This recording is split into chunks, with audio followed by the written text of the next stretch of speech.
नमस्कार दोस्तों, इस वीडियो में हम बात करने वाले हैं एनएलसी इंडिया लिमिटेड के बारे में। स्टॉक 308 के प्राइस पे ट्रेड कर रहा है। आज 1.85% का डाउन मूव मिला था। ये आईसीआईसी डायरेक्ट रेकमेंडेड स्टॉक है एंड यहाँ पे इन्होंने 25% से ऊपर का अप मूव देने की बात करी है कि हो सकता है ये जाए, एंड वो भी 14 डेज के मतलब 2 वीक्स के अंदर अंदर। सो लेट्स सी, थोड़ा सा एनालाइज करते हैं इस स्टॉक को। सबसे पहले तो एनएलसी इंडिया फिर से थोड़ी सी मार्केट में थोड़ा सा फोकस में आ गया है। पिछले कुछ दिनों में कई कॉर्पोरेट डेवलपमेंट आए हैं इसमें, लेकिन बड़ा सवाल ये है, क्या पीएसयू पावर रैली में एनएलसी इंडिया अभी भी अपॉर्चुनिटी उस पर फोकस में है या नहीं है? यहाँ पे अपॉर्चुनिटी अभी भी बनती है या नहीं बनती है, तो इसी वीडियो में देखेंगे। अगर एंट्री बनती है तो कहाँ पे बनती है, और अगर जिन्होंने ऑलरेडी एंट्री बनाई है वो कहाँ अपना स्टॉप लॉस ले सकते हैं, कहाँ एग्जिट ले सकते हैं, क्या कर सकते हैं। तो थोड़ा सा कंपनी के बारे में जाने तो ये कंपनी जो है, कंपनी ने एक कॉर्पोरेट अपडेट दिया था जिसमें प्राइस मूविंग ऑर्डर नहीं था कोई भी, बट उसमें लगातार डिस्क्लोजर मेंटेन कर रही है, इसलिए इंस्टीट्यूशनल इन्वेस्टर ऐसे अपडेट को थोड़ा सा ट्रेस करते हैं तो वो फर्क पड़ता है, थोड़ा सा सेंटिमेंटल वैल्यू आता है उसमें। ये आया था 3 जुलाई को। 1 जुलाई को आया था जिसपे उन्होंने Q1 फाइनेंशियल 2027 ऑपरेशनल नंबर्स और अर्निंग पर थोड़ी सी चर्चा करी थी। एंड उसमें अगर सेंटिमेंट्स की बात करें तो काफ़ी एग्जीक्यूशन ड्रिवन सेंटिमेंट्स उसमें रहे हैं, तो मतलब पॉजिटिविटी की तरफ ही है कि कंपनी अच्छा काम कर रही है। अब यहाँ पे लॉन्ग टर्म की थोड़ी सी बात करें तो कंपनी, ये वाली कंपनी जो है सिर्फ लिग्नाइट कंपनी नहीं है, कंपनी थर्मल पावर के साथ साथ सोलर, रिन्यूएबल एनर्जी और माइनिंग में भी एग्रेसिवली एक्सपैंड कर रही है। इसका लॉन्ग टर्म का टारगेट जो है पावर जनरेशन कैपेसिटी को बढ़ाना है, जो कि एक अपने में ही बहुत अच्छी बात हो जाती है, क्योंकि आने वाले टाइम में इंडिया को पावर कि इससे सिक्योर करना बहुत ज़्यादा ज़रूरी है, तभी हमारी डिपेंडेंसी बाकी सब जगह पे कम होगी।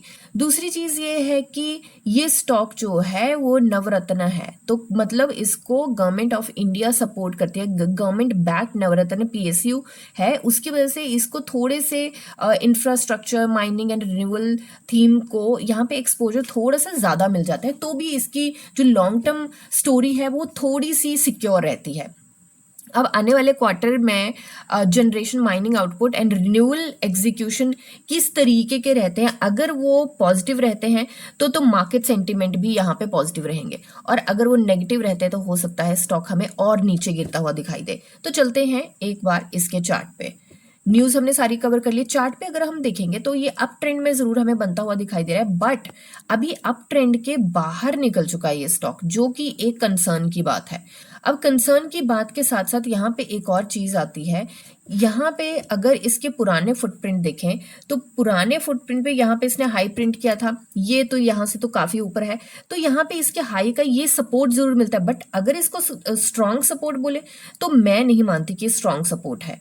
अब यहाँ पे रीसेंट अगर देखें तो इस एरिया में आपको दिखेगा कि ये स्ट्रॉन्ग सपोर्ट बनता हुआ दिखाई दे रहा है। थोड़ा सा साइडवेज गया है, इसने मूव देने की कोशिश करी बट सस्टेन नहीं कर पाया, चाहे वो चैनल का हिकअप बोले, न्यूज़ बोल रहे, कुछ बोल रहे हैं, क्योंकि वॉर की न्यूज़ ने भी बहुत सारा यहाँ पे अफरा तफरी मचाई थी। तो अब के लिए अब शॉर्ट टर्म और लॉन्ग टर्म में क्या करें? अब ये आईसीआईसी रिकमेंडेड स्टॉक है, यहाँ पे बात की गई है कि ये 25% तक यहाँ से ऊपर जा सकता है। अब इनका जो रिकमेंडेशन आया था वो पहले आया था, और इनका जो एंट्री पॉइंट था वो 138 के आसपास था, बट ये स्टॉक वहां से नीचे जा चुका है।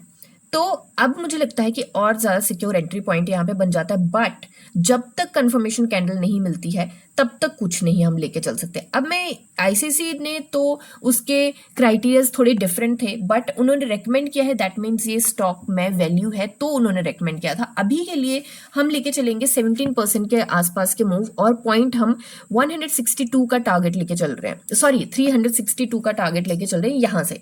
अब यहाँ से टारगेट लेके तो चल रहे हैं, 18% के मूव की उम्मीद कर रहे हैं, बट यहाँ से जब तक रिवर्सल नहीं मिलता, कंफर्मेशन कैंडल नहीं मिलती है, मुझे लगता नहीं यहाँ पे एंट्री बनती है। अब यहाँ पे एंट्री पॉइंट की अगर बात करें, पार्शली एंट्री मुझे लगता है यहाँ पे फिर भी बनाई जा सकती है अगर आपका रिस्क एपेटाइट है तो।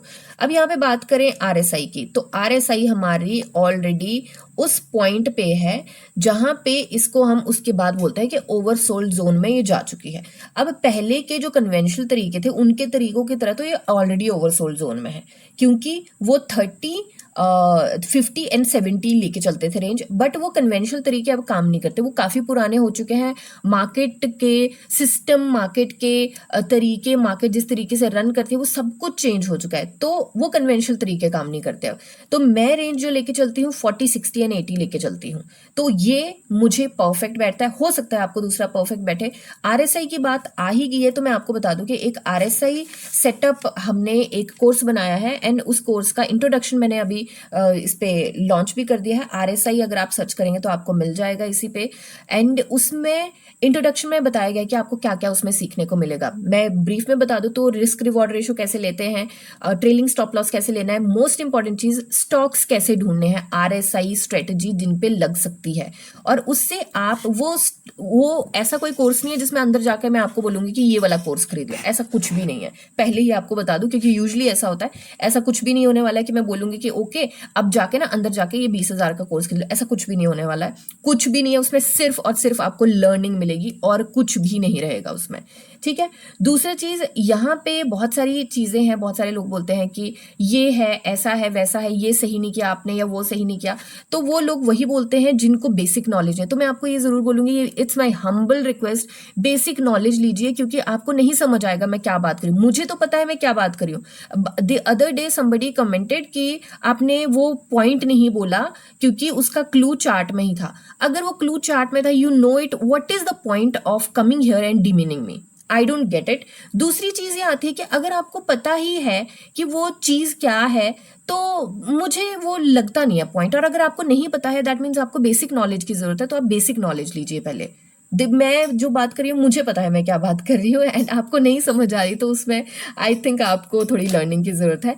Anyway, coming back to the point, अब यहाँ पे शॉर्ट टर्म के लिए तो मैं आपको दे चुकी हूँ। अब लॉन्ग टर्म की अगर बात करें तो लॉन्ग टर्म में जो चीज़ें मॉनिटर करनी है, इसका रिन्यूअल कैपेसिटी एक्सपेंशन क्या रहता है, माइनिंग प्रोडक्शन क्या रहती है, पावर जनरेशन एंड मार्जिन इसके क्या रहते हैं, ये तीनों अगर इम्प्रूव होते हैं तो एनएलसी इंडिया की लॉन्ग टर्म जो स्टोरी है वो काफ़ी ज़्यादा स्ट्रांग है, क्योंकि ये ऑलरेडी गवर्नमेंट बैक्ड है, ठीक है। अब इस पूरी कन्वर्सेशन को अगर समअप करें तो एनएलसी इंडिया की कहानी सिर्फ और सिर्फ लिग्नाइट माइनिंग तक सीमित नहीं है। आने वाले सालों में रिन्यूअल, एक्सपेंशन और एग्जीक्यूशन तय करेंगे कि स्टॉक अगले फेज की ग्रोथ क्या दिखाता है, क्या रहता है, ऊपर जाता है, नहीं जाता है। एंड मुझे तो इसकी स्टोरी काफ़ी अच्छी स्ट्रांग लगती है, और उसका रीज़न ये है, सबसे बड़ा रीज़न ये है कि गवर्नमेंट बैक्ड है, तो इसको जो मौके मार्केट में मिलेंगे तो प्रेफरेंस इसको दी जाएगी। मतलब नॉट जस्ट दिस, और भी स्टॉक्स हैं जो गवर्नमेंट बैक्ड है, not just this, but yes उस क्राइटेरिया में फुलफिल करता है कि इसको प्रेफरेंस दी, उस प्रेफरेंस की लिस्ट में ज़रूर रहेगा ये, ठीक है। तो अभी के डेटा के अकॉर्डिंग ये मेरी एनालिसिस है, अगर डेटा चेंज होगा तो एनालिसिस भी चेंज होगी। रेस्ट मिलते हैं नेक्स्ट वीडियो में। Thank you and happy investing.